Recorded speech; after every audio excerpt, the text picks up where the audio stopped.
এটা তো শুধু আমাকে টাকা দেওয়ার জন্য বলি না, এটা শুধু বলা হয়েছে যে হ্যাঁ 50 টাকা 100 টাকা দিব এই যে যারা পরিষ্কার করে।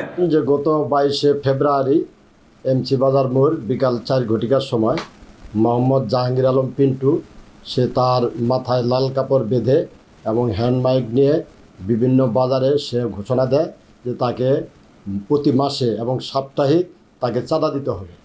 এই বিষয়ে থানায় 2টি মামলা হয় তার বিরুদ্ধে। এই মামলা দুটি হওয়ার পর থেকেই সে পলাতক থেকে বিভিন্ন শিল্প কারখানা বাজার এখানে সে গোপনে চাঁদা তুলে আসতেছিল। আমরা তাকে বিভিন্ন স্থানে খোঁজাখুঁজি করার পর আজ টেপির বাড়ি বৃন্দাবনে সে আসছে। এই সংবাদ পেয়ে স্থানীয় লোকজনের সহায়তা তাকে গ্রেপ্তার করতে আমরা সক্ষম হই। আমরা তার পিছিয়ে যাচাই করে দেখতে পাই যে তার বিরুদ্ধে 7টি মামলা রয়েছে।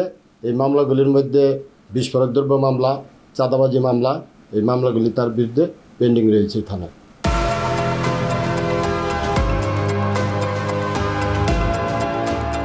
আমরা তাকে ইতিমধ্যেই গ্রেপ্তার করেছি, আপনারা জানতে পেরেছেন।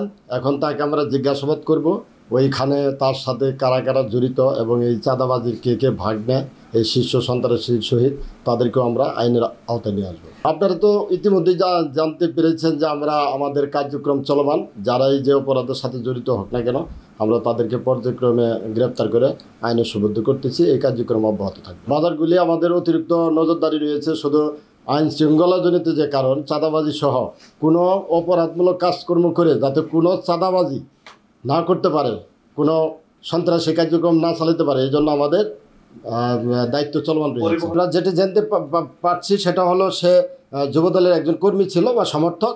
তাকে এই ঘটনার সাথে জড়িত হওয়ার সাথে সাথে তারা তাকে বহিষ্কৃত করেছে বলে আমরা জানতে পেরেছি।